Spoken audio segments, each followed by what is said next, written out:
LC1 aba that is what ninjancho nicyo turebere munongo kukira iyo nicyo tuyiro umukarura ka LC1 kunka rahanga hari tutungire we have got credit umukarura ka LC1 nuka kaine violence yamane byare bimwe kabeka ine violence yamane kaho muri Mbarasite we got like 3 cells abataragenze ryo mu kutera karura kabandize we had to schedule them as security was scheduling with the electoral commission on the weekend ukaruka kaka yako rwa kabiri was scheduling rwa mukaga they were 3 cells in Mbarasite South 3 cells in Mbarasite North but I want to thank security eka deploying akaruru kagagara katerwaje kandi abataka basime byarigiro mu karuru and wono wa LC1 tuburigire muje most people have retained their positions bake basingerwe kunka abantu ntuzakorana itunka office ya RCC hatwira observation kugira ngo abebembezi y'abakariba yanyu na position yanyu mwe ni mu mbere mukanyigira makaruraka muri kwenda ngo mugira abantu abarabaho and in some cases muzayo mpora mutera nibageta campaign ecuro muraba mpora it's an allegation nichigambwa chitiyongu you may not be the one konka hinabe abasinjiro kugira ngo nyowe minister karurukanye kakari mu minister na nibine biri kushanga senior members senior cadres mubona bechi bina HNRM bakoreka interest impango mununga okwene no kwika haruringo kugira ngo bagende bazi ku campaign injira abantu. How do you weigh that? I can wait on 70% not true, 30% true. Okay. If we go countrywide, watch that rengo ruhangayo na tinkaje atinka kuno yambara city ruyari itwitwe nka security tina kutwejumbirira mukaru kureka the issue that is there abantu kibatakwetegereza niki umwebemezi kwakuba yitsimbere narunda rwe kwatso yone yarateho baheza batukumusinga kandi tinkumanya abo incho umuntu ntakugira nti bob erizo batwatwa yitsimba wansinga natures. It is very hard for some candidates tinkumanya kutora kijumirire iki kunkabura umuntu we no rukwijaha je nangwa kigambe ukanda ko kamanya umuntu bako basingireje fair and square na ubu nabasabye nije narebere mu potholes no nyoyi nabantu abunkwemanyire cause umukaruru kona potholes enyinge umbururu bwingi potholes most of so violent potholes zikira kubamo kungani nyena ngo rebe which kind of potholes are those aro kushanga ngo umuntu yetsimbere let's say on an NRM ticket is very powerful harubo kushanga ngo opponent we he's very powerful mwene binda abantu bakwenda kwingana I can give an example in Karagangama. I myself I was there but I got accused because of what? Because of cancelling an election. We had huge numbers of people who were on one person to in huge numbers on people who were on the other person. Now the incident came like this. I was trying to give an example mutunje picture ati abantu ba someone who was a chairman kandi ari dingere mbwena ruhunga chairman ubwiro kuba twaheze kubatasyamu abagumira hera batarashomera register bayesharinga ngo bo they are what their residence nayebuza you the chairman LC1 kandi register mbagihindura bata ahacyaru cyanjye ahacyaru cyanjye register mbagihindura bata so bari aba complaininga munonga bayenda kurwana na security batera kananga bataha so tukaba forced election commission batandika kurwana na n'umukazi wa election commission yaje ati nyoti nkuza kubara abantu abo yarengera hariki register abo twatwamu hosting the previous night yashorera iwo muntu no basa akabara abantu bahika kurenga ki abari mu register yaje ati nyoti nkuza kubara abantu abarengera register koza atakunika bakarikaruki twasharamo akaruru twakora ki twakemereza twakateza berindi but people were saying ngo RDC because I was there witnessing ngunimba sakuba nabiri involved abo ko bari abakamba basakusinga abantu nbargo kubona nibatera kananka nubeshuko munanka nogira ngo baza kusinga ngo because bari tubana mu register kunka ngo baba baribona because bari abacyara how sure are you abo kuba guidelines zero election commission etireho guidelines ngo umuntu wena ubu barashoma mu register no warakora iki no waratera karuru kandi ibindi bintu twijaha tuberanga tuzama radio tuberanga zahamurika gwawe oyekebere uri mu register ozo mu register waza kuzamu ogenda utera karuru ba wowe nendanga muntu gipresent nyoje tukantana mu register they put in the register nabahezanga week yo nabakazanga week ibiningo kwezi bako displaying registers kunkano orebo candidate yija habwire bwa muhera at register yanje bagihindura ekindi kibazo kinakwenda kubuza bwana Josh ni involvement ya office nke yanyu ke aba RDCS kugira ngo kumukubana no supervising akaruraka amana ganyu ngakomaka constitution yabaheza manage in an instance like that mandate mu kuba mwineneha kugira ngo abantu bashoborokerwa ubundi kuba kubareba baba batekatekire mu maza kwija mwemerere mujana abasirikare bose they handle everything kukabareba ni mwaba very much involved they see you hands on bare muyo numjeje ebintu bimwakora ubundi nje bagira mu ubutabisiga no kitekateka ujeje we ntukora monitoring ukoreye monitoring of government program akaruru government program nayo buri kintu cyone cya government we ntushabwa constitution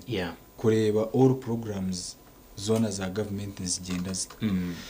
kandi aside ya karuru kine violence we had security in our areas so ntuba twine kubaho nk'emasti abo kuba any violence any wate yabaho byona byahwire no bija bagira ngo RDC okoringa RDC office keringa so kwenda ngo tukuma obusingi ebyo kurana bagamba ngo involvement itwe ntubantu turibo areta kavuyo tukwenda kumanya whether usingire oyina abantu bengi konka wareta kavuyo ni waza kureta ho butabanguko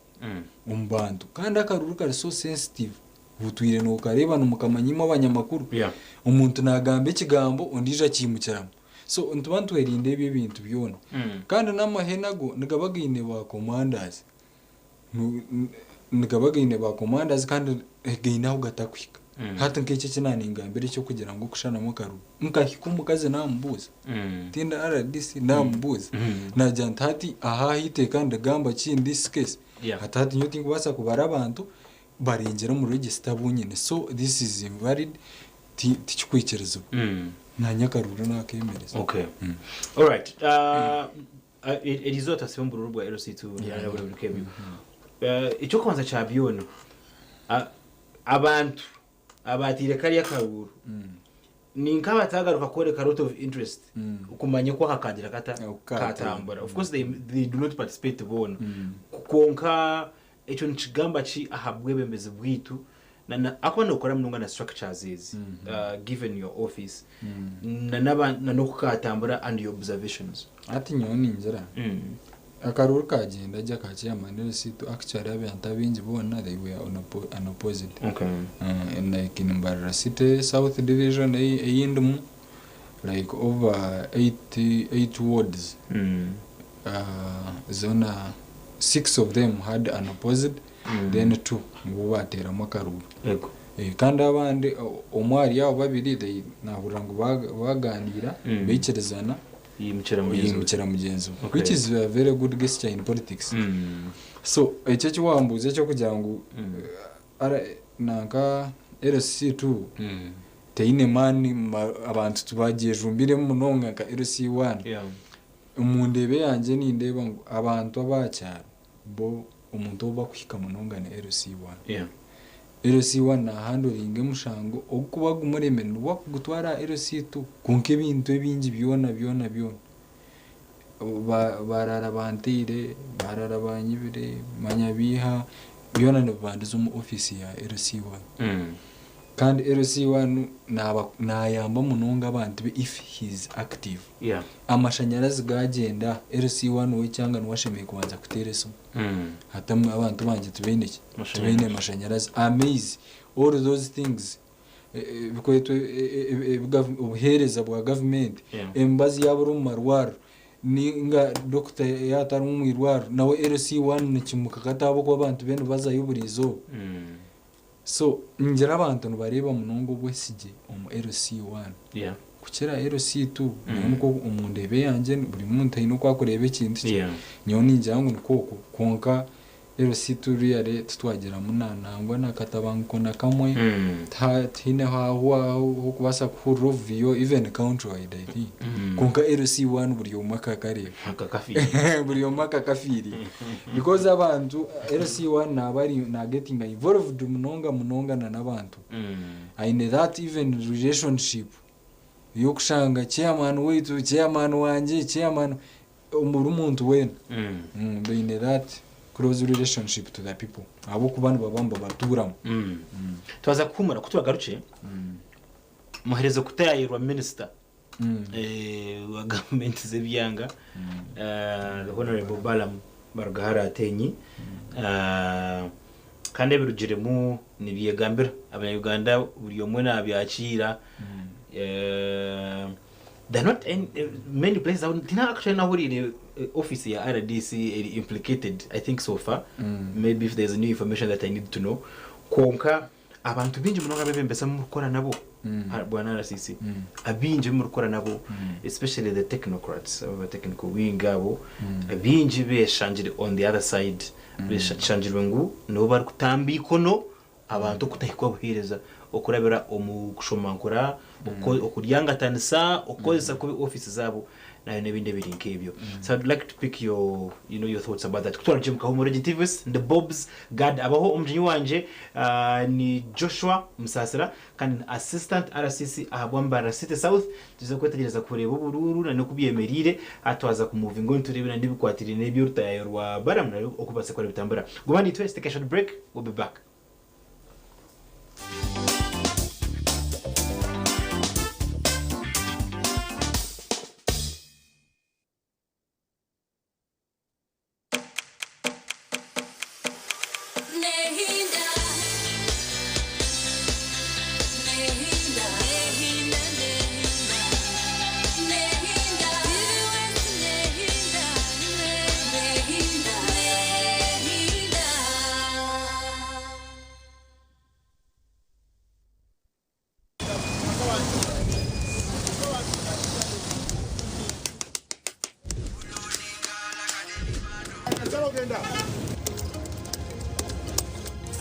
And that's it for today. Till the next episode.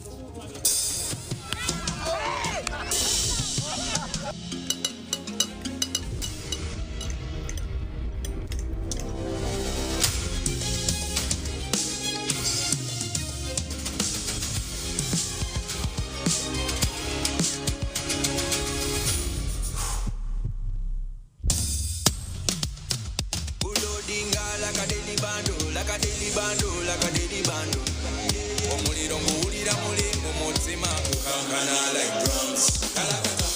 kalakata, enendungu yakusabula. Mikono free your fire, free your fire, free your fire.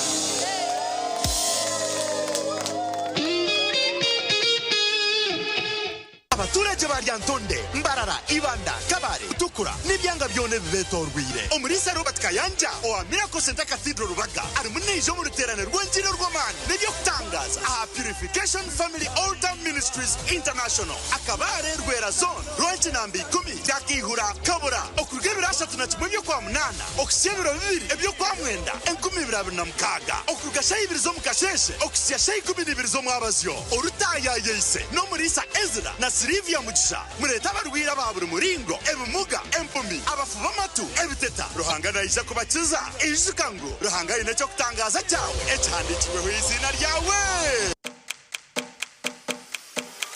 Nehinda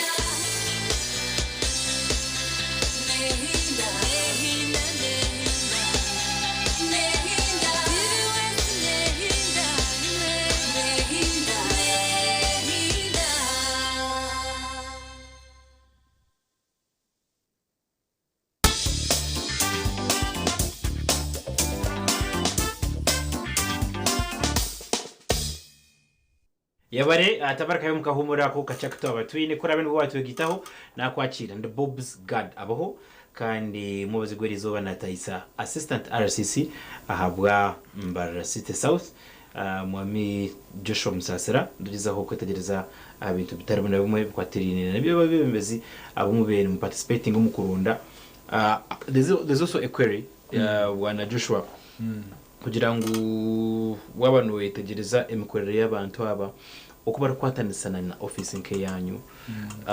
offices zabo numuzikozesa munonga do you get to them ninga numurinda kureba ngo yaba active mbana bo mwakorana water active tumukora nawe bagamba numubahurira you know abo bari kubana abo interests bakona representing ezabantu umbyanga byabo abari kurecera offices are technical ntukoraje nazo nka office ya RCC konka as you can all know for us if you're doing monitoring in armu technocrats abakutina I can call it banko kutina banko butaba confident armu bukushanga you're asking them something to help inga to work with them very well ukashanga they are sidelining you ningo kashanga tubakwenda ngo umanye what they are doing okay you answering garbage bari aba technical ni answering akurigirira kwambuza ngo enkoragana okay yeah aha kintu cyenkoragana so oshanga habaho ubutakoragana jomwe obumwe lack of information oshanga information etakugenda je nko kweshemeye kuba negenda oshange if there is a meeting umwe wajimanya holeti bakuretera ngikipapura bakikutera aho shaha ngishatu meeting eriya shahina bireshemeye ekipapura kibabe bashemeye kuhereza ngaryari nkenyuma ho nkara like 2 days ninga 1 day then you prepare so ezo nzo challenges zirumu technocrats working with nyeweza narebere ngamusasa you know abantu amwe nabajwinga ngo umutayo rwa minister Baramu na role porekire weaknesses zanyu nkaba mu bari mu offices kugira ngo some of these things happen under your watch how do they beat the system abakuba RCC RDC niwe karisho cyo kubanza in your area ukureba uko abantu abari bakoresha ebintu okusi abantu bohereza but you see ati RDCs ndubakareba ebintu bimwe ntubireba we write reports we send to our bosses but these things I think there is a process how kuba ebintu mwe Baramu yarebere emwe wini don't think that we did we knew and reported so one reporting ekintu ukareba really hataba umpindika nokoraje nokoraje tutokubanja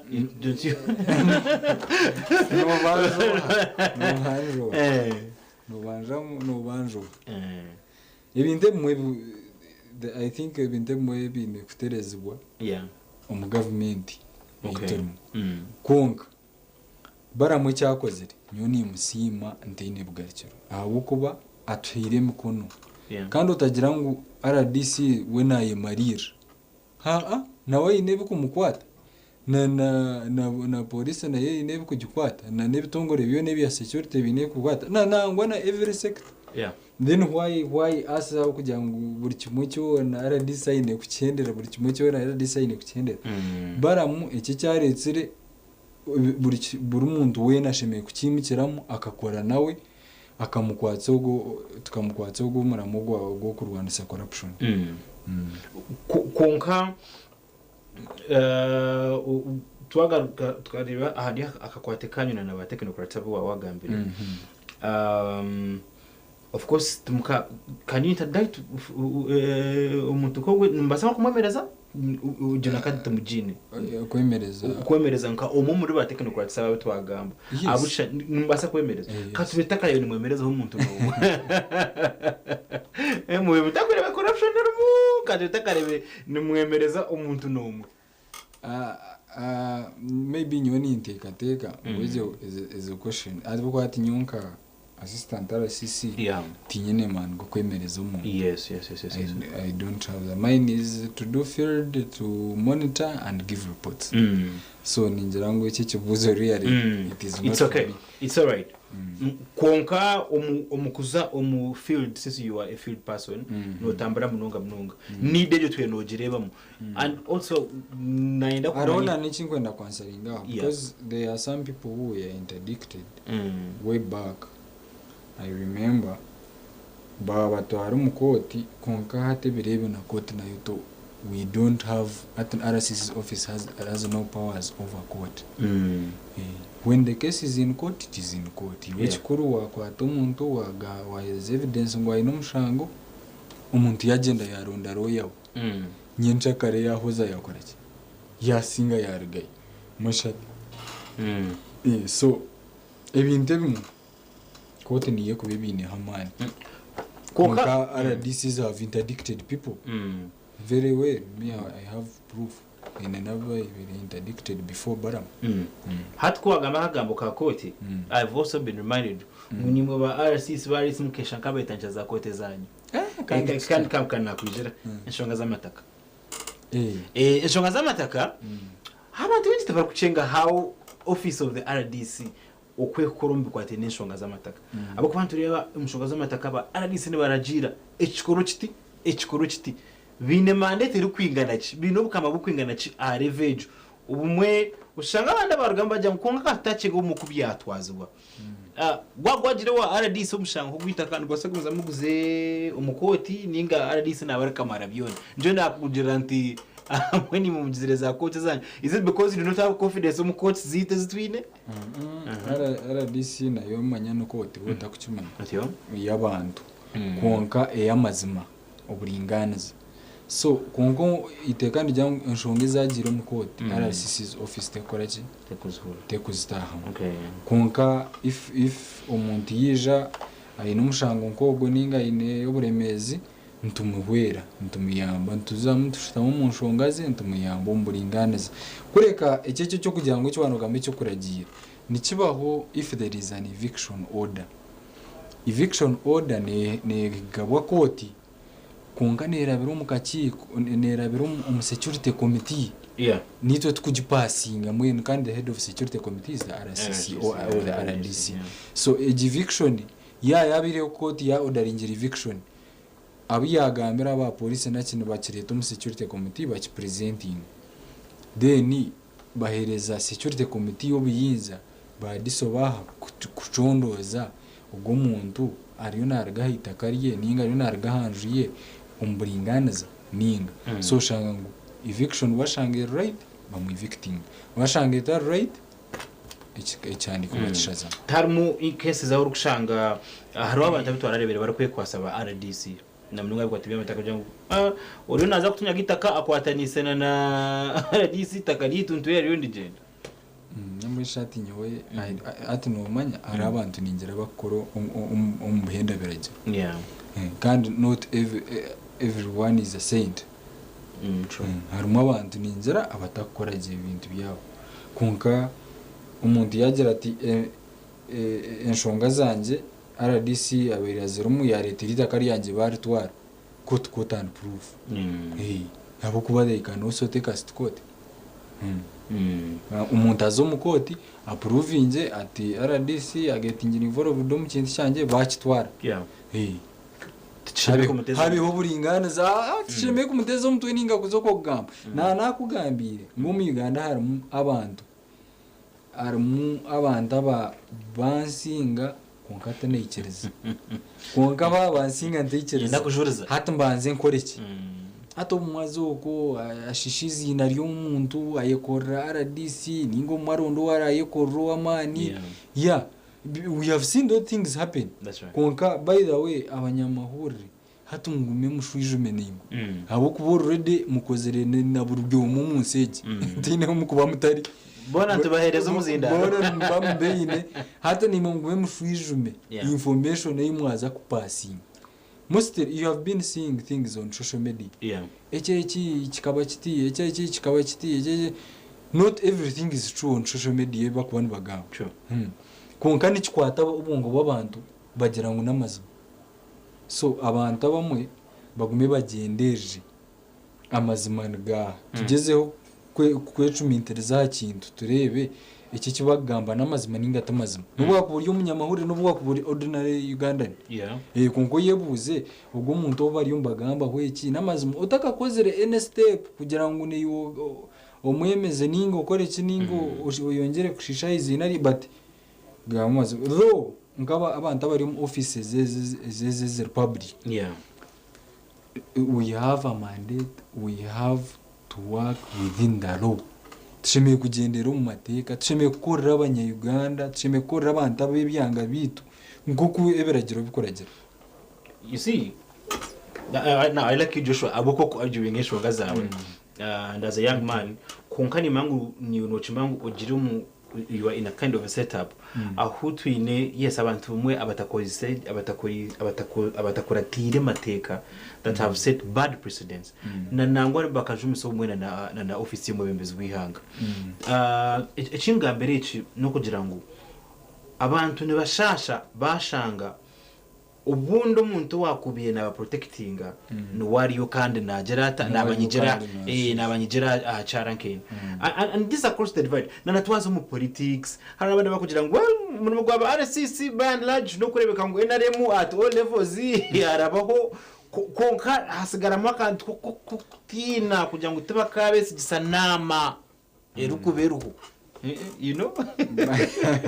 baba takutwesi abantu babutosha abantu babutosha do you think office ya RCC I think from what you have seen noreba abantu nibabahereza munonga information that because you need these people kubagamba information kubera on ground munonga ninga nibareba your office as a political office munonga ban large kugira ngo nimurebe kana munonga twagiye mu karuru RCC nabakwizera DC nabakwizera tunareba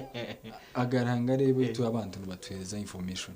me if you can ask around on record in connections n'abantu cyangwa ikinkutura chairman RC1 abatakanye n'abataka banywana banje nyine kibona nibabandi batwereza information even coming directorate office and giving information and I think even the RCC because kuno jangu hakaha inebezo yoneberumu nkoko wano kireta they would have been said out there by the people but our office gerezeho kukora uburingane zo mu bantu bita baburisha munonga okay now moving forward tunturuga umukarura akabeka very critical tuntuza kugumiza mu misho ico kwenda ngo abanyarwanda bateho umutima especially iminyeto nikiza kubaciye buri munyeto wena oriyo ko turiyo natareba we should embrace what they call kisanja no more sleep and we should embrace what is coming enserione hinuka ikigese muntu ngo bana bagamba twena ngo buri kimwe cyona yere service ugimpereze woyi nirwaro mpereze mbazi wori Ministry of Health making sure ngo imbazo marwaririyo wori ababa drug authority making sure ngo there is equal distribution of drugs according to numbers of the people utajangu nkamba resete uko ine rufaro na kasharninga in small district na ine district hospital ukageze mbazero kushana ebinte byo tuhinduremo tutandike kuhereza abantu nko kubashemeye ku bantu batunga konka munyeto omunyeto ni nyenda kugambira ngo otabuzabuzwa guma no manye cyo kwenda kandi guma straight line harimo abantu abo kwihabanda line bakenda ngo goro tugera makona gwakora konka guma straight line manye cyo kwenda emigisheroho ihangane ry'eminyeto ihangane rito icyo no kimanya ihangane ry'eminyeto bareke kugira ngo kanga emyaka niyeji twine ko rihanga rito okay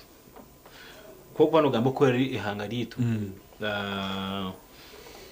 the things that I'd like to share with you since 2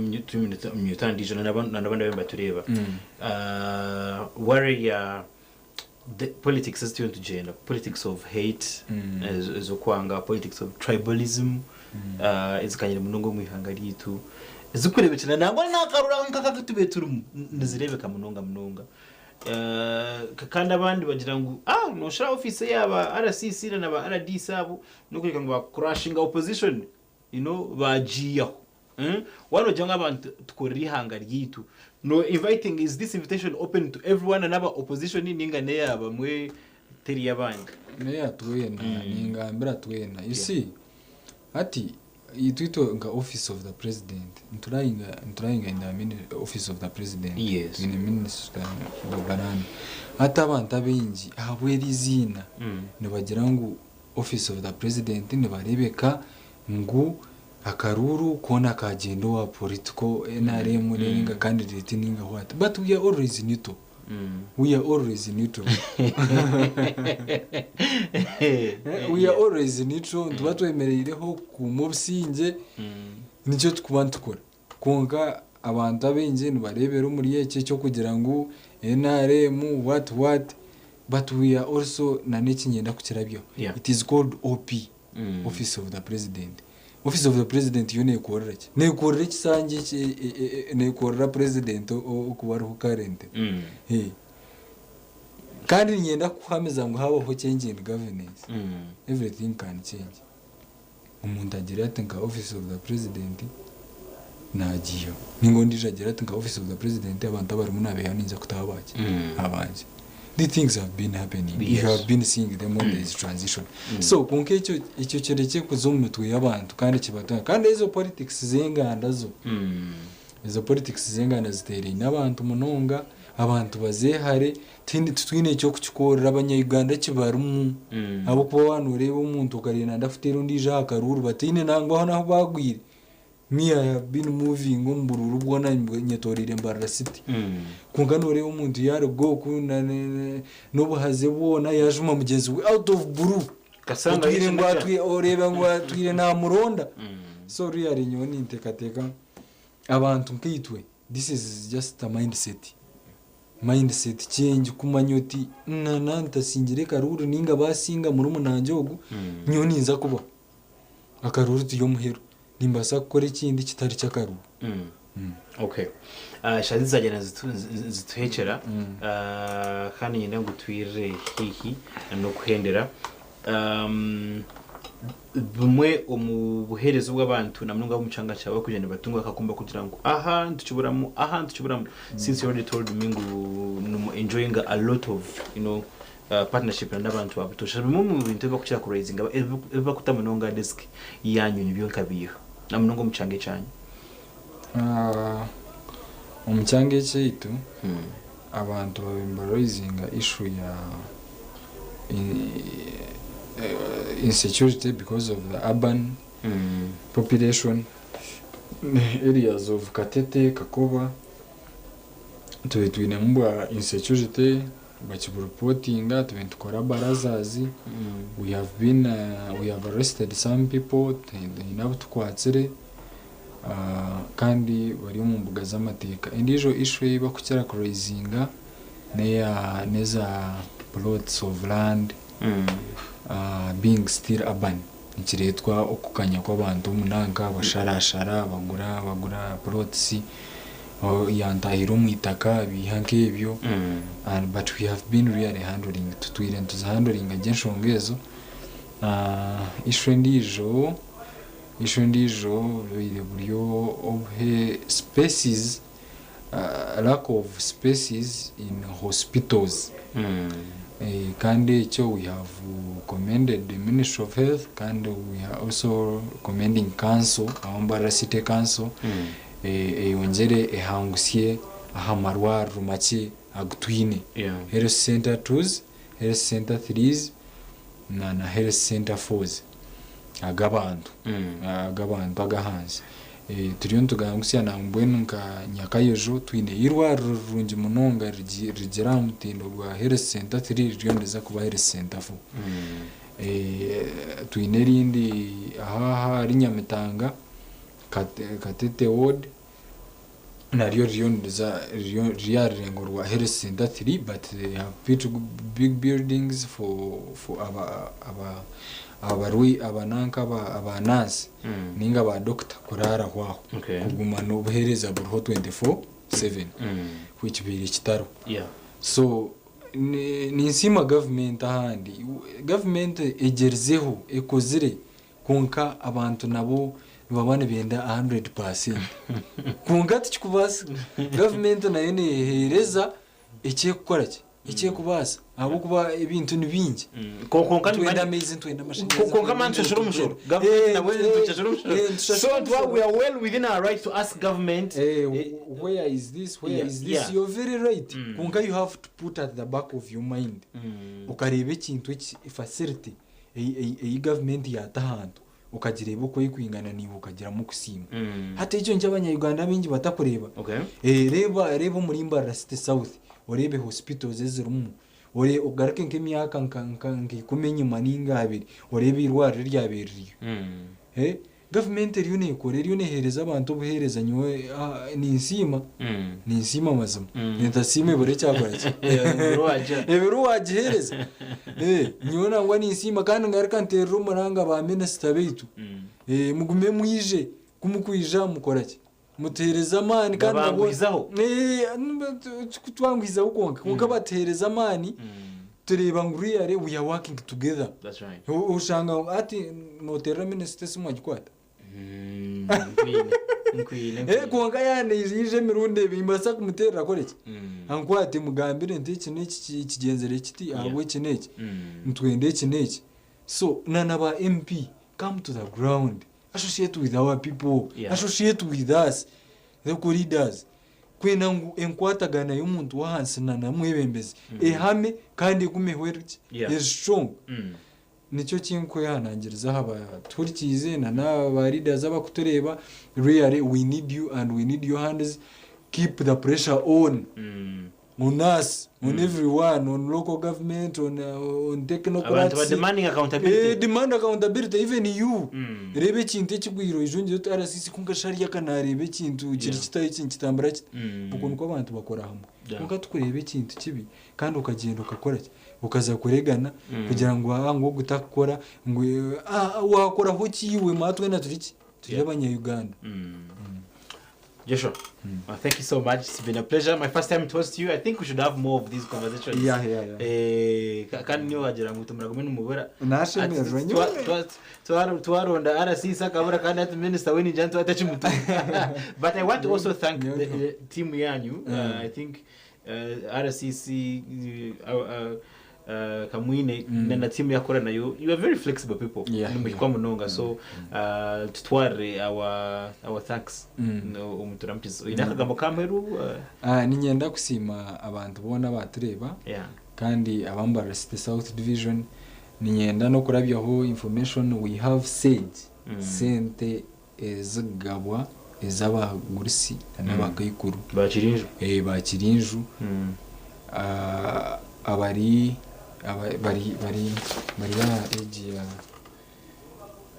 ya myaka I think bari ya myaka yanshanju ni 5 garahi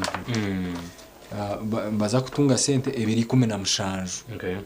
215 nuza kuba Monday next Monday nankane gendo mesho in all divisions south and north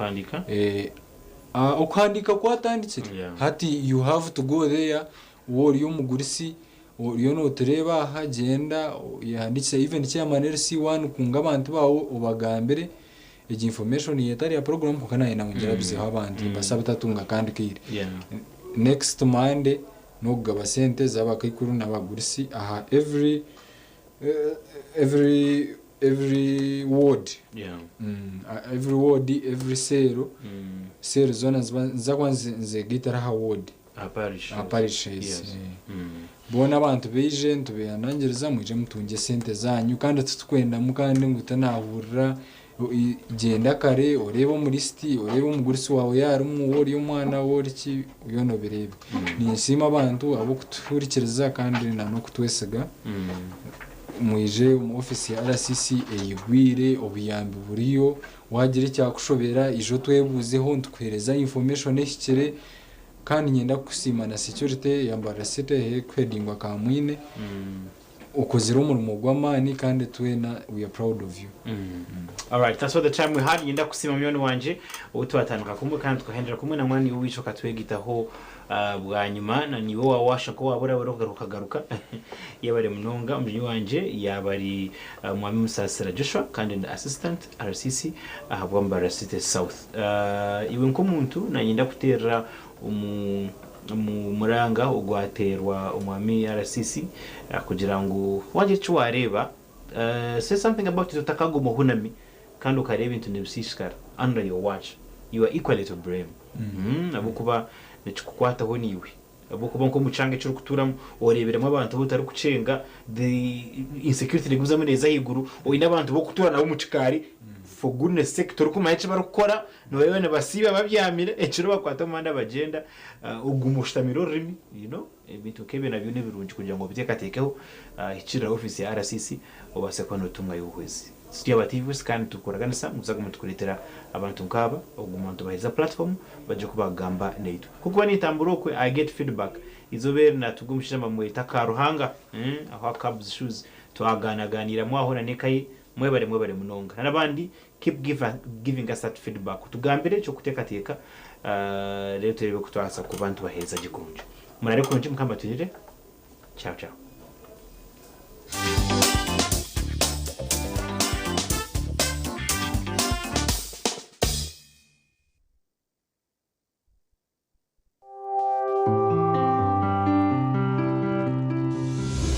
Enshonga y'izuba yabane kushibwa Kabozi multivitamin drink tasyo munsi y'amagara marungi nicikuyambaho kwigura misi kireta amana masyo mbashije hamwe n'abakazi nendijo megasho kwata Kabozi multivitamin drink utuntumura cyubaro na stress